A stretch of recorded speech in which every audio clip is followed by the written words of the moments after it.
Ah, c'est bon, là, je l'ai relancé là, si tu veux. Ok, d'accord. Donc bon, Mister Quentin va donner du coup quelques petites informations sur le baptême. Comme ça, justement, bah voilà, tu seras vraiment édifié et tu auras un petit peu un aperçu. Voilà, bon, on va pas tout évoquer parce que sinon ce serait trop long. Vraiment, on serait ici pendant très longtemps. Mais du coup, en ce qui concerne le baptême, donc je vais aller dans 1 Pierre 3, verset 21. Il y a une information du coup que tu dois connaître et que tu dois savoir. Donc 1 Pierre 3, verset 21. Donc voici, concernant le baptême, donc ça dit, cette eau. Donc je remets dans le contexte, on parle de l'arche de Noé. En gros, l'arche de Noé, bon, je pense que tu connais un peu l'histoire, ça va. C'est le moment là où voilà, Moïse, il a construit l'arche. Ensuite, après, il y avait ceux qui n'avaient pas cru, justement, qui étaient à l'extérieur et qui se sont fait emporter par le déluge. Et ben, en gros, au verset 21, on nous dit, cette eau, donc l'eau à l'époque de Noé, était une figure du baptême, qui n'est pas la purification des souillures du corps, mais l'engagement d'une bonne conscience envers Dieu, et maintenant vous sauve, vous aussi par la résurrection de Jésus-Christ. Donc en gros, le baptême, bon, je vais regarder beaucoup ici, du coup, comme ils sont là, donc, comme ce sera sur YouTube, mais en gros, le baptême, c'est tout simplement le symbole, la symbolique de l'engagement. Ça veut dire que quand tu m'as dit que tu te fais baptiser pour confirmer ta foi en Jésus-Christ, bonne réponse. Parce qu'en fait, c'est ça. C'est l'engagement d'une bonne conscience envers Dieu. Tu m'as dit justement que tu te faisais baptiser pour suivre Dieu. Et ça, c'est une très bonne réponse. Donc, en gros, le baptême, c'est la symbolique de tout ça. Maintenant, j'aimerais t'emmener dans un autre verset. Voilà. Donc, ça va être Romains chapitre 6, verset 4. Voilà, très important aussi. Romains 6, 4. Parce que bon, du coup, on peut se poser la question. On a par exemple nos amis les catholiques qui font des baptêmes, par exemple, ils arrivent, ils viennent, ils aspergent des gens, Ouais, dans les ils piscines et douchent. tout. Ouais, il y a beaucoup de choses, il y a beaucoup de toutes sortes de types de baptêmes. Mais pourquoi est-ce que je t'ai pas baptisé comme ça? Pourquoi est-ce que je me suis dit, vas-y, il faut que j'aille justement, qu'on aille jusqu'ici même en source d'eau naturelle, parce qu'il y a même également un enseignement aussi sur la source d'eau naturelle. Pourquoi est-ce qu'on baptise pas dans les piscines? Bref, on va tout évoquer. Donc déjà, premier point, Romains chapitre 6, le verset 4.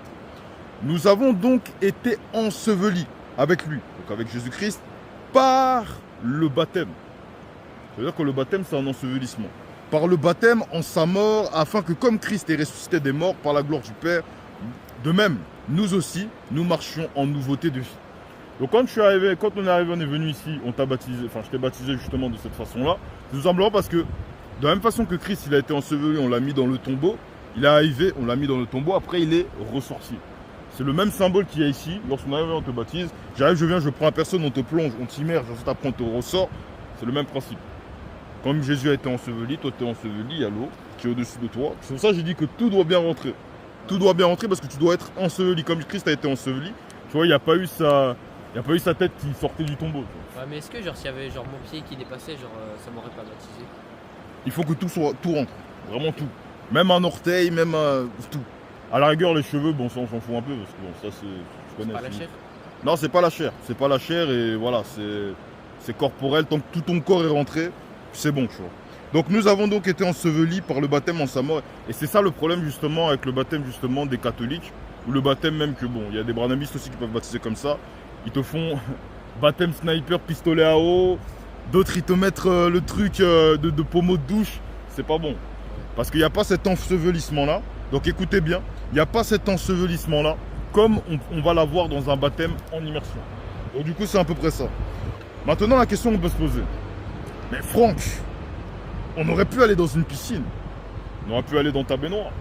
On aurait pu aller dans un, comme quelqu'un me disait, dans un seau d'eau. Mais pourquoi est-ce qu'on est venu jusqu'ici en source d'eau naturelle? Alors, il y a beaucoup de choses à dire concernant ce premier point. Déjà, j'aimerais prendre Marc chapitre 1, le verset 9. Quelque chose qui est vraiment très important et que tu dois savoir. Et que vous également qui êtes sur YouTube, vous devez savoir également. Alors, Marc chapitre 1, le verset 9, qui nous dit ceci. En ce temps-là, Jésus vint de Nazareth en Galilée et il fut baptisé par Jean dans le Jourdain. Et lorsqu'on arrive en vue, on remonte, on regarde bien, on voit par exemple dans le verset 5 du même chapitre, tout le pays, donc en gros, il se faisait baptiser par lui, donc par Jean, dans le fleuve du Jourdain. Donc le Jourdain c'est un fleuve, donc source d'eau naturelle. Donc Jésus lui-même, qui est notre exemple, s'est fait baptiser dans une source d'eau naturelle. Et en gros, ensuite après quand on arrive, on vient. Pareil aussi, pourquoi est-ce qu'on est venu ici? Pourquoi est-ce qu'on est tous les deux rentrés dans l'eau? En ce temps-là, Jésus vint de Nazareth en Galilée et il fut baptisé par Jean dans le Jourdain. au moment où il sortait de l'eau. Là, on parle de Jésus. Au moment là où il sortait de l'eau. Quand on arrive, on vient. Bon, je te donne un exemple. Tu arrives, tu viens, tu baptises en mettant les gouttes d'eau. Est-ce que tu sors de l'eau? Non. Non. Parce que c'est un baptême, justement, qui n'est pas conforme à l'écriture. C'est pas un baptême qui est fait par immersion. Tu ne rentres pas dans l'eau. Mais sauf que même Jésus-Christ lui-même, l'exemple lui-même, il est rentré dans l'eau. Il est sorti de l'eau. Ça veut dire justement que le baptême, justement, tu dois être dans l'eau. Tu vois? Donc c'est un petit peu ça. Donc déjà, c'est l'enseignement aussi. Maintenant, pareil, pourquoi est-ce que par source d'eau naturelle? On aurait pu prendre une baignoire, ça aurait été plus simple. On aurait pu prendre une piscine, comme font certains. Jean chapitre 5, le verset 1 en descendant. Je pense même que le verset 1, même ça pourra même nous suffire. Ou alors, pourquoi est-ce qu'on n'a pas baptisé dans les piscines? Parce qu'on voit beaucoup de faux hommes de Dieu qui baptisent dans des piscines, des baptistères, ainsi de suite. Pourquoi est-ce qu'on a privilégié la source d'eau naturelle? Donc bon, c'est un petit appel. Alors voici. Après cela, donc en descendant jusqu'au verset 4, je pense que ce sera bon. Jean chapitre 5, verset 1, en descendant jusqu'au verset 4. Après cela, il y eut une fête des Juifs et Jésus monta à Jérusalem. Or, à Jérusalem, près de la porte des brebis, il y a une piscine qui s'appelle en hébreu Bethsejda et qui a 5 portiques. Sous ces portiques étaient couchés un grand nombre de malades, des aveugles, des boiteux, des paralytiques qui attendaient le mouvement de l'eau. Donc en gros, quand on arrive, on regarde bien. Dans le passif, à l'époque, moi je pensais au fait que les baptêmes pouvaient être faits par piscine, par baignoire, ainsi de suite, parce qu'il n'y en avait pas à l'époque de Jésus-Christ. Sauf que là, ici, on voit que les piscines existaient bel et bien à l'époque de Jésus-Christ. Et malgré que les piscines existaient, comme on peut le voir, les baptêmes qui ont été administrés, le baptême de Jésus-Christ a été fait également en source d'eau naturelle. On peut prendre également un exemple dans Actes chapitre 8. Actes chapitre 8. Voilà, Actes chapitre 8, le verset, je pense, voilà, le verset 36. Donc là, c'est le contexte là où Philippe baptisa l'énuque éthiopien. Je pense que tu connais l'histoire à peu près. Non. En gros, l'ange est venu voir Philippe.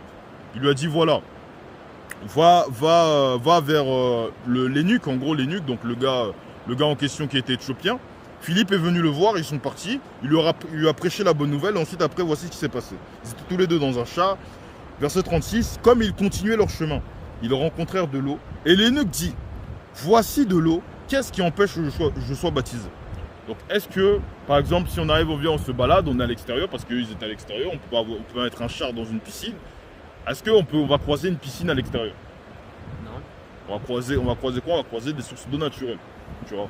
Donc c'est encore le même principe. Donc pareil, les baptêmes qui ont été effectués ont toujours été faits en source d'eau naturelle. Donc c'est le même principe. On baptise également en source d'eau naturelle. Il y a également un enseignement. Pourquoi est-ce qu'on baptise également en source d'eau naturelle? Alors, si tu pouvais décrire le baptême, bon par exemple, tu arrives, tu viens, tu dois baptiser en source d'eau naturelle. Qu'est-ce qu'il y a? Est-ce que c'est quelque chose qui est simple? Oui. Pourquoi oui? Bah, parce que déjà peut-être mettre dans l'eau. Ah non, enfin, c'est pas simple parce que genre, il y aura des cailloux et tout. C'est pas simple. Je dirais beaucoup plus, c'est pas simple. Parce que déjà, les intempéries, des fois, il y en a, on a eu à amener, et la plupart des baptêmes que j'ai fait, c'était en hiver. Donc, baptiser des frères en hiver, vous doutez bien que c'est compliqué. Et aussi également, enfin, pas le gouvernement, mais en gros, la loi aussi. Là, on a un panneau là-bas, baignade interdite.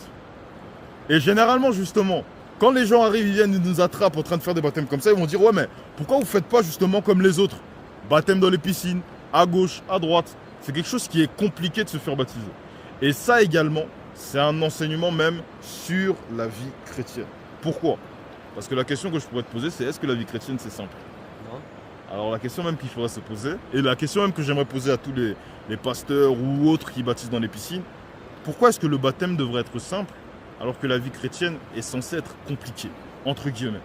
On va le voir dans les versets. Pourquoi est-ce que je vous dis ça? Donc même le baptême nous enseigne également sur la vie chrétienne. Ça, c'est des choses que beaucoup ne savent pas. Donc on va à peu près voir pourquoi est-ce que je dis que c'est compliqué. Donc on va aller tout simplement, on va aller dans 2 Corinthiens chapitre 12, le verset 7, en descendant jusqu'au verset 10. On va trouver une information qui est assez intéressante. Voilà, et c'est des choses même, c'est également pour te préparer, on ne te jette pas comme ça. On te prépare déjà à ce que tu vas rencontrer à l'avenir. C'est des choses que tu pourras rencontrer. Donc on va lire quelques versets sur la tribulation, comme ça tu seras au courant. Voici donc, bon, c'est l'apôtre Paul qui explique à peu près, bon, comment il en est arrivé là, son parcours et ainsi de suite. Et il dit, Et pour que je ne sois pas enflé d'orgueil à cause de l'excellence de ses révélations, donc les révélations qu'il a eues, il m'a été mis une écharde dans la chair, un ange de Satan, pour me souffléter et m'empêcher de m'enorgueillir. 3 fois j'ai prié le Seigneur de l'éloigner de moi, et il me dit, ma grâce te suffit, car ma puissance s'accomplit dans la faiblesse. Je me glorifierai donc bien, donc ça c'est pour nous les chrétiens, je me glorifierai donc bien plus volontiers de mes faiblesses, afin que la puissance de Christ repose sur moi. Donc c'est dans les faiblesses que la puissance du Seigneur se manifeste. Maintenant, si on nous précise ça, c'est tout simplement parce que nous les chrétiens, c'est la complication. C'est quelque chose qui est compliqué. Tu vas arriver, tu vas voir, moi, tous les gens que j'ai baptisés après, c'était compliqué derrière. Des tribulations, des problèmes, des difficultés, mais le Seigneur est là. Si le Seigneur lui-même a mis ça dans sa parole, c'est parce qu'il sait. Il sait que ce sera compliqué, il sait que ce sera difficile, mais le Seigneur fera grâce, ça ira et ce sera propre. Parce que même, le comportement également qu'un chrétien doit avoir est mentionné aussi dans 1 Pierre 4, verset 16. Quelque chose qu'on doit savoir aussi, 1 Pierre 4, 16. Mais si quelqu'un, donc bon, je vais monter même au verset 15, que nul de vous, ça c'est pour nous, que nul de vous, en effet, ne souffre comme meurtrier ou voleur ou malfaiteur ou comme s'ingérant dans les affaires d'autrui, mais si quelqu'un souffre comme chrétien, qu'il n'en ait point honte, donc il ne faut pas se plaindre à gauche, à droite et tout, et que plutôt il glorifie Dieu à cause de ce nom. Donc si tu vas être persécuté, si tu vas avoir des difficultés, c'est à cause de ce nom-là de chrétien. Dès le moment là où je t'ai rentré dans l'eau, tu as été baptisé, sur ton front, sur ta main, où tu veux, il y a ce nom-là de chrétien. Et le nom-là de chrétien, de la même façon que l'aimant attire le métal, le nom de chrétien attire les problèmes. Mais également, le nom de chrétien attire également la gloire de Dieu. Le nom de chrétien attire également la vie éternelle, comme on pourra le voir également dans certains versets. Donc en soi, c'est le prix à payer. Donc en vrai, c'est tranquille. On va regarder également un dernier verset. Parce que la question qu'on peut se poser, c'est quels sont nos principaux ennemis? Qu'est-ce qui va faire qu'il y aura des tribulations? Alors, c'est pas forcément des gens à gauche, à droite et tout. Non, t'inquiète, calcule pas, c'est pas grave. C'est pas forcément les gens, enfin, c'est pas forcément des problèmes financiers, ainsi de suite. Ça peut être ça, mais ça peut également être une autre catégorie de problèmes. On va aller dans Matthieu chapitre 10. Matthieu chapitre 10, le verset 34. Voilà, c'est un bon verset ça là-bas. On va aller par là. Bon, je vais même monter au verset, le verset 34, c'est parfait. Donc Jésus lui-même nous dit, ne croyez pas que je sois venu apporter la paix sur la terre. Je ne suis pas venu apporter la paix, mais l'épée. Car je suis venu mettre la division entre l'homme et son père, entre la fille et sa mère, entre la belle-mère et sa belle-fille, entre la belle-fille et sa belle-mère, et l'homme, attention, l'homme, le chrétien, aura pour ennemi les gens de sa maison. Donc généralement, les principaux ennemis, c'est la famille. Tu verras que, je sais pas, on a eu des témoignages de certaines personnes, ils voyaient que leur père les chouchoutait, tout ça et tout. Dès qu'ils sont fait baptiser, le père là, il est plus nerveux, il apprécie moins, tu sens qu'il a quelque chose contre toi. C'est normal. Notre combat, il n'est pas charnel. Les esprits, le diable lui-même opère. Donc il faut bien qu'il opère, donc il va endurcir généralement le cœur de tous ceux qui ne sont pas convertis autour de ta famille. Donc si tu vois qu'il y a des difficultés autour de la famille, c'est normal. Mathis qui va te jeter aussi dans le lac aussi. Donc en gros c'est un peu ça, tu vois. Donc c'est normal. Voilà, c'est normal. C'est normal. Il faut que tu te prépares. C'est logique. Ça nous est tous arrivé. C'est normal. Maintenant, verset 37, on dit, celui qui aime son père ou sa mère plus que moi n'est pas digne de moi. Généralement, ton père par exemple, ou ta mère, va te dire non Quentin, je veux vraiment pas que tu évangélises. Je veux que tu arrêtes de prêcher. Je veux que machin. Et le Seigneur lui-même il dit, celui qui aime son père ou sa mère plus que moi n'est pas digne de moi. Si tu... La question, s'il y a quelqu'un que j'aime plus qu'un autre, par exemple il y a Gérard. Il y a Gérard et il y a Robert. J'aime plus Robert que Gérard. J'aurais plus tendance à écouter Gérard ou Robert? Attends, t'aimes plus qui? J'aime plus Robert que Gérard. Robert va me donner un conseil, Gérard va me donner un autre conseil. J'aurais plus tendance à écouter Robert ou Gérard? Robert. Robert. Pourquoi? Parce que j'aime plus Robert que Gérard. Bah, Jésus, c'est exactement la même chose. Comme j'aime beaucoup plus Jésus-Christ que mes parents, comme tu aimes beaucoup plus Jésus-Christ que tes parents, tu auras beaucoup plus tendance à écouter Jésus-Christ que tes parents. Moi, j'ai connu beaucoup de frères qui voulaient prendre leur baptême. Les parents n'étaient pas d'accord. Je leur ai sorti ce verset en vous disant que Jésus lui-même, il a dit, celui qui aime son père ou sa mère plus que moi n'est pas digne de moi. En d'autres termes, comme tu aimes Jésus-Christ plus que tes parents, si Jésus-Christ te dit d'aller A, de faire A, tes parents te disent de faire B, comme tu aimes plus Jésus-Christ, tu vas faire A et pas B. Sinon, c'est l'idolâtrie, c'est pas bon. Et Jésus-Christ lui-même va en parler aussi. Si tu as une question, n'hésite pas. Hein. Dès que je finis le verset, après tu pourras poser ta question. Jésus lui-même va dire au verset 38, donc Matthieu 10, 38, « Celui qui ne prend pas sa croix et ne me suit pas n'est pas digne de moi. Celui qui conservera sa vie la perdra, et celui qui la perdra sa vie à cause de moi la retrouvera. » C'est pourquoi tout à l'heure, je t'ai parlé de la notion du sacrifice. La notion du sacrifice, c'est très important parce que c'est ta vie qui est léguée au Seigneur. C'est une nouvelle vie. Donc, on ne vit pas pour nous. Moi, ça tiendrait qu'à moi, je ne ferais pas tout ce chemin pour venir. Mais comme je sais que ma vie appartient au Seigneur, je fais ce que le Seigneur me demande. J'ai senti qu'il fallait que je vienne, j'étais convaincu pour venir, donc je suis venu. Quitte à faire 4 heures, 5 heures de route, c'est pas un souci. Quitte à mettre le prix, tout ça, j'étais très content même sur le trajet de venir, parce que c'est pour la gloire du Seigneur. Donc c'est très important, c'est comme ça qu'il faut penser. Donc voilà, donc c'est un petit peu ça. Maintenant, les bénéfices aussi. Quels sont les bénéfices? Parce que là, comme j'ai parlé, on pourrait croire que non, la vie en Christ, c'est la dépression, c'est ceci. Non, c'est pas ça, c'est faux. Parce qu'il y a un élément très important. Donc déjà, j'aimerais aller dans le verset que je n'avais pas prévu, Jean chapitre 14 aussi. Le verset 21 normalement. 21, normalement si c'est pas 27, c'est 27 même, c'est encore mieux. Jean chapitre 14, verset 27. Je vous laisse la paix. Ça c'est Jésus-Christ qui a dit. Donc malgré les tribulations, malgré les complications, Jésus, à nous qui avons cru, nous laisse la paix. Je vous donne ma paix. Je ne vous donne pas comme le monde la donne, que votre cœur ne se trouble point. Donc ce qui est bien, c'est que quand tu as reçu la vie éternelle en Jésus-Christ, peu importe les tribulations, le Seigneur a dit je vous laisse la paix. Donc comme le Seigneur a dit que je vous laisse la paix, peu importe ce qui va à gauche à droite, là où tu te serais énervé, tout ça et tout, le Seigneur a dit qu'il te donne la paix. Donc si tu sens que c'est difficile, prie sur base de Jean chapitre 14 verset 27. Sinon tu as dit je vous laisse la paix, je vous donne la paix, que votre cœur ne se trouble point. Donc comme mon cœur ne doit pas se troubler, Seigneur, j'ai besoin de ta paix. Donne-moi encore, permets-moi de ressentir encore la paix que tu m'as donnée. Et ça ira beaucoup mieux, ça sera tranquille, et tu seras beaucoup plus lucide, et tu comprendras que, voilà, le Seigneur est présent, comme lui-même il l'a dit. Donc c'est comme ça. Jean chapitre 6, également le verset 47. Voilà, je pense qu'on va finir par là, même le plus important. Jésus lui-même dit, en vérité, je vous le dis, celui qui croit en moi a la vie éternelle. Et il n'aura pas, il l'a. Donc ça veut dire que nous, on a pris notre baptême au nom de Jésus-Christ, on a cru en Jésus-Christ, on a déjà la vie éternelle. C'est très important. Donc du coup, oui, tu voulais dire quoi? Dis-moi. Je voulais pas dire grand-chose. Ah d'accord, ok. Bon. Et du coup, voilà, donc c'est un petit peu ça. Je pense qu'on a à peu près tout évoqué. Je pourrais reprendre également, donc en plus, je pense que je vais prendre Éphésiens. Éphésiens chapitre 1, le verset 3, on descend jusqu'au verset 5, après on va finir par là. Béni soit Dieu le Père de notre Seigneur Jésus-Christ, qui nous a bénis. Donc à partir de l'instant là où tu es sorti de l'eau, ça c'est pour toi également. Béni soit Dieu le Père de notre Seigneur Jésus-Christ, qui nous a bénis de toutes sortes de bénédictions spirituelles dans les lieux célestes. En lui, Dieu nous a élus avant la fondation du monde pour que nous soyons saints et irrépréhensibles devant lui. Nous ayant prédestinés dans son amour à être ses enfants d'adoption par Jésus-Christ selon le bon plaisir de sa volonté. Également, le baptême, comment il s'administre? Il s'administre également au nom de Jésus-Christ, conformément à Actes chapitre 2, le verset 38. On ne va pas revenir encore par là, parce que j'ai beaucoup été par là, je pense que tu sais déjà, à part si tu veux que je revienne. C'est quoi déjà? Ok, d'accord, parfait, bon, on va revenir, bah, c'est bien alors. Comme c'est la base, je vais aller dans... Bon, on a un baptême aujourd'hui qui circule.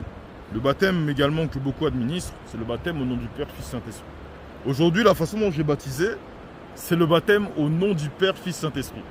Mais je n'ai pas cité le nom du Père, Fils, Saint-Esprit, et je vais vous expliquer pourquoi. Matthieu chapitre 28, le verset 19. Voilà, c'est très important. Donc Jésus lui-même, il s'exprime et il nous dit « Allez faire de toutes les nations les disciples, les baptisant au nom du Père, du Fils et du Saint-Esprit. » Ma question, nom est écrit comment? Est-ce que nom est écrit avec un S? Nom est écrit comment? Nom est écrit sans S. En l'occurrence, on aurait baptisé au nom du Père, Fils, Saint-Esprit de manière littérale si nom était écrit avec un S. La question qu'on peut se poser, c'est pourquoi est-ce que nom n'est pas écrit avec un S? Non, on a tous été à l'école, non, s'il n'y a pas d'S, c'est que c'est du singulier. S'il y aurait eu un S, c'est du pluriel. Mais étant donné qu'il n'y a pas d'S, ça veut dire que c'est du singulier. Maintenant, la question qu'on doit se poser, c'est que, quel est ce nom? Ça veut dire qu'il y a un nom, le nom du Père, du Fils et du Saint-Esprit. Maintenant, on va aller dans un verset bien précis. Actes chapitre 2, le verset 38. C'est là où vous allez comprendre comment le baptême s'administre et pourquoi est-ce que on n'a pas cité littéralement le nom du Père, Fils, Saint-Esprit. Actes chapitre 2, le verset 38, qui nous dit ceci. Alors, bon, on pourrait même montrer au verset 37, mais bon, je vais directement aller au verset 38. Donc Pierre, disciple de Jésus-Christ qui était présent, au moment là où Jésus lui-même disait, baptisé au nom du Père, Fils, Saint-Esprit. Voici ce qu'il va nous dire. Donc je remets le contexte, c'est le moment là où les disciples furent remplis du Saint-Esprit. Et il dit, Pierre leur dit, repentez-vous et que chacun de vous soit baptisé au nom de Jésus-Christ pour le pardon de vos péchés et vous recevrez le don du Saint-Esprit. Il n'a pas dit soyez baptisés au nom du Père, Fils, Saint-Esprit, il n'a pas repris ça, mais il a dit soyez baptisés au nom de Jésus-Christ. Parce que le nom du Père, Fils, Saint-Esprit, c'est une opération. C'est comme 4 plus 4 plus 4. Et le résultat se trouve dans Actes chapitre 2, le verset 38. Sachant que c'est le moment là où ils furent remplis du Saint-Esprit, donc ils ont eu la lumière, la révélation de l'Écriture. Et le Saint-Esprit, baptisé, leur révèle que le nom du Père, Fils, Saint-Esprit, c'est le nom de Jésus-Christ. Et maintenant, bon, on pourrait se poser la question. Quel est le bon baptême? Parce que l'Écriture même nous dit dans Éphésiens chapitre 4 qu'il y a un seul baptême. Du coup, on doit voir quel est le baptême qui est repris. Est-ce que le baptême au nom du Père, Fils, Saint-Esprit a été repris? Ou est-ce que le baptême au nom de Jésus-Christ a été repris? Comme ça, on sait en quel nom on baptise. On va aller dans Actes chapitre 19 rapidement. Actes chapitre 19, on va voir le baptême. Quel est le baptême qui a été repris? Donc voici. Pendant qu'Apollos était à Corinthe, Paul, après avoir parcouru les autres provinces de l'Asie, arriva à Éphèse. Ayant rencontré quelques disciples, il leur dit, avez-vous reçu le Saint-Esprit quand vous avez cru? Ils répondirent, nous n'avons même pas entendu dire qu'il y a un Saint-Esprit. Il dit, de quel baptême avez-vous donc été baptisés? Ils répondirent, du baptême de Jean. Alors Paul dit, Jean a baptisé du baptême de repentance, disant au peuple de croire en celui qui venait après lui, c'est-à-dire en Jésus. Sur ces paroles, ils furent baptisés au nom du Seigneur Jésus. Et tous les baptêmes qui ont été administrés dans la Bible ont été faits au nom de Jésus-Christ. C'est pourquoi on baptise également au nom de Jésus-Christ. Colossiens 3, même verset 17, nous dit que quoi que vous fassiez en parole ou en œuvre, faites tout au nom du Seigneur Jésus-Christ. C'est pourquoi, quand on baptise, on fait tout également au nom de Jésus-Christ. Le nom qui sauve, le nom qui donne la vie. Et mon frère, ma soeur, si tu n'as pas pris ton baptême au nom de Jésus-Christ, c'est une douche. Tu as pris une douche. Moi aussi, je suis passé par là, mais le Seigneur m'a fait grâce. Le baptême s'attribue et se donne au nom de Jésus-Christ pour le pardon des péchés et pour recevoir la vie éternelle. En tout cas, frère, je suis très content. Voilà, je suis très content. Je ne sais pas si toi, c'est le cas également de ton côté. Donc, voilà, gloire à Dieu, on a pu faire ça. Donc, bon, du coup, comme tous ceux qui sont sur YouTube, n'hésitez pas, abonnez-vous, partagez, likez. Il y a également mes différents réseaux sociaux, mon Snap, FRA45NCK, mon Instagram, Franck-Okip1, mon TikTok aussi, Franck-Okip. N'hésitez pas à aller me suivre là-bas. Et toi, mon frère, ma soeur, si tu souhaites te faire baptiser, n'hésite pas à faire appel. Voilà, si tu te situes un peu partout dans la France, on n'hésitera pas à se déplacer également, comme on est venu ici. Voilà, moi je suis venu à Andrézieux, on n'est pas d'Andrézieux. Mais bon, pour l'œuvre du Seigneur, on est venu. Donc mon frère, sois béni. Voilà, et n'hésitez pas à vous abonner. Et voilà, que le Seigneur vous bénisse. Et moi, je vous dis shalom. Ok, gloire à Dieu. Hein.